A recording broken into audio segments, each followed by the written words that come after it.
Viewers, India, Pakistan और बांग्लादेश में बेरोजगारी इस टाइम बहुत ही ज्यादा तेजी से बढ़ रही है।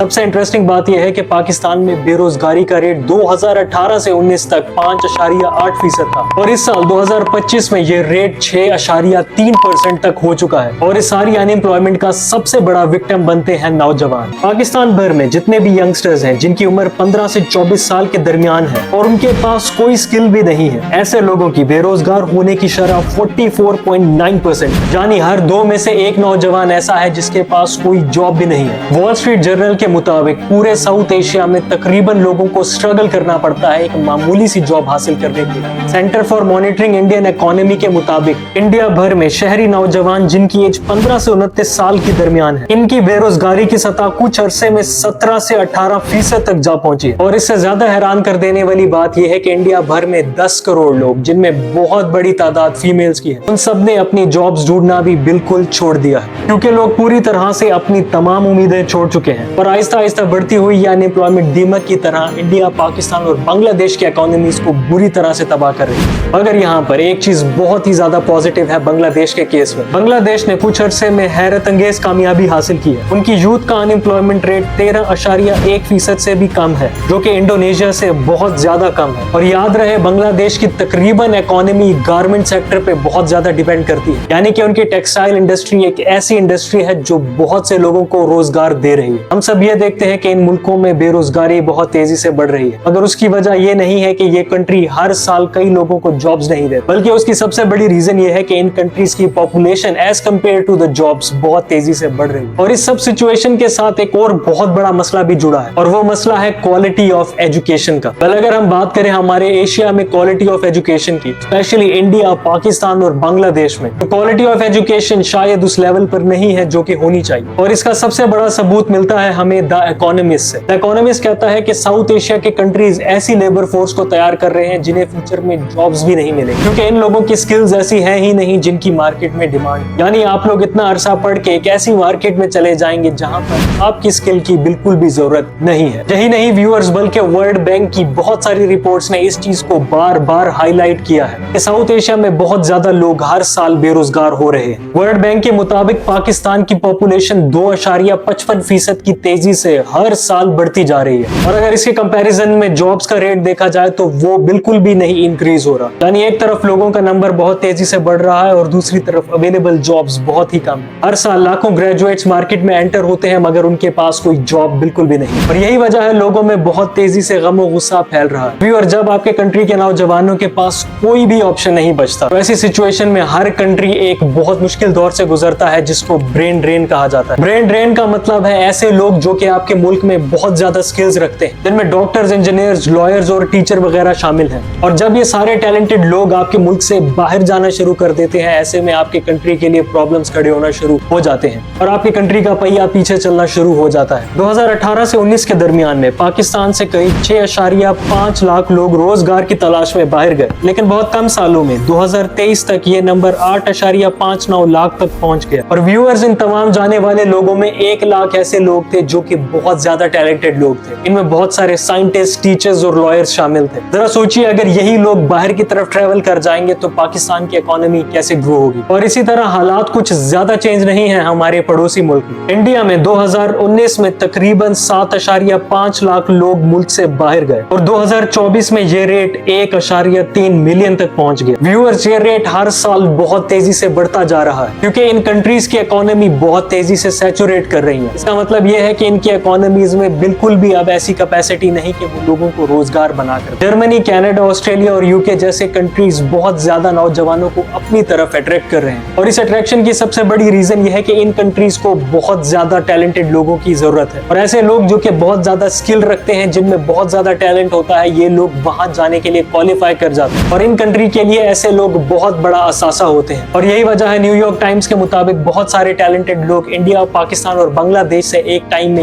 यूरोप या वेस्टर्न वर्ल्ड में चले जाएंगे और इसमें से सबसे ज्यादा टैलेंटेड लोगों की तादाद यूनाइटेड स्टेट्स में होगी। हाल ही में न्यूयॉर्क टाइम्स ने अपनी स्टेटमेंट में ये बात बहुत ज्यादा क्लियर लिखी है कि कनाडा की सक्सेस के पीछे एक सबसे बड़ी रीजन उनकी इमिग्रेशन पॉलिसी है। यानी जितने भी बाहर के टैलेंटेड लोग होते हैं, कनाडा उन लोगों को अपने मुल्क में बहुत जल्दी बुला लेता है और फिर ये लोग कनाडा की इकोनॉमी का एक बहुत बड़ा हिस्सा बन जाते हैं और इन्हीं की कंट्रीब्यूशन से ये कंट्रीज फर्दर ग्रो होना शुरू हो जाती है। व्यूअर्स, इस इकोनॉमिक क्राइसिस में भी इन कंट्रीज में एक चीज बहुत ज्यादा पॉजिटिव नजर आ रही है और वो है फ्रीलांसर्स और ऑनलाइन प्लेटफॉर्म्स पे काम करने वालों की तादाद। इन कंट्रीज में हर साल 2.5% लोग इस फ्रीलांसिंग का हिस्सा बन रहे हैं, यानी कि वो बहुत सारे ऑनलाइन प्लेटफॉर्म्स को अपनी अर्निंग का हिस्सा बना रहे हैं। इनमें बहुत सारे प्लेटफॉर्म्स हैं जिनमें फाइवर, अपवर्क, दराज, अमेज़न और अलीबाबा जैसे स्टोर्स हैं। Graphic designing, content writing, web development, digital marketing वो हुनर है जिसकी हमारी लोकल मार्केट में कदर नहीं की जाती और ये सब के सब टैलेंट्स को अंडर वैल्यूड रखा जाता है, जबकि इन सब स्किल्स की बाहर की मार्केट में बहुत ज्यादा डिमांड। यही वजह है यहाँ के लोग बाहर के लोगों को ऐसी सर्विसेज दे के बहुत ज्यादा पैसा कमा रहे हैं। ऐसे ऑनलाइन प्लेटफॉर्म्स ना सिर्फ एजुकेशन देते हैं बल्कि ये कोर्सेज भी देते हैं। इनमें कोर्सिया, एडेक्स, यूडेमी,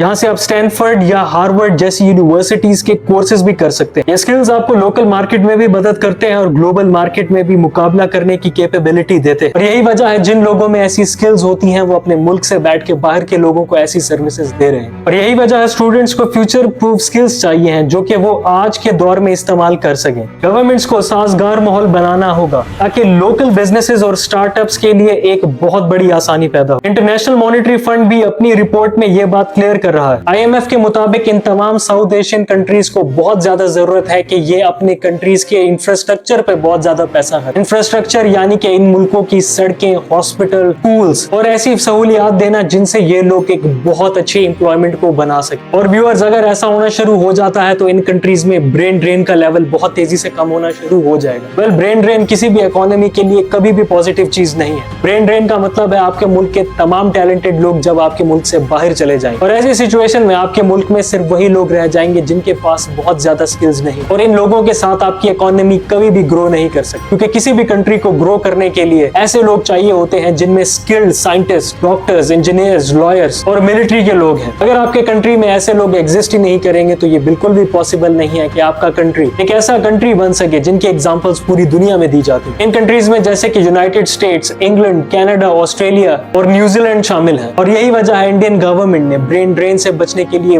बहुत सारी चीजें करना शुरू कर। सबसे पहला पॉजिटिव स्टेप जो कि इंडिया ने सबसे पहले उठाया था वो था अपनी आईटी इंडस्ट्री को ग्रो करना। व्यूअर, जैसे कि आप सब जानते हैं आर्टिफिशियल इंटेलिजेंस इस टाइम दुनिया की एक बहुत बड़ी ताकत है और इसमें कोई शक नहीं इंडिया इस टाइम इंफॉर्मेशन टेक्नोलॉजी बनाने में बहुत ज्यादा आगे है और यही वजह है इंडिया बहुत ज्यादा कोशिश कर रहा है कि ऐसी अपॉर्चुनिटीज को मजीद बनाया जा सके जिनसे मजीद नौजवान अपने ही मुल्क में रहकर ज्यादा से ज्यादा काम कर सके। व्यूअर्स, आपको क्या लगता है कि इस ब्रेन ड्रेन से हम लोग फ्यूचर में किस तरह से बच सकते हैं? क्या हमें सिर्फ हमारी क्वालिटी ऑफ एजुकेशन को इम्प्रूव करना चाहिए या इसके अलावा भी कुछ करना चाहिए? व्यूअर्स, आप लोग अपनी ओपिनियन इस वीडियो में देना बिल्कुल ना भूल। उम्मीद करता हूँ आज की ये वीडियो आप सबको बहुत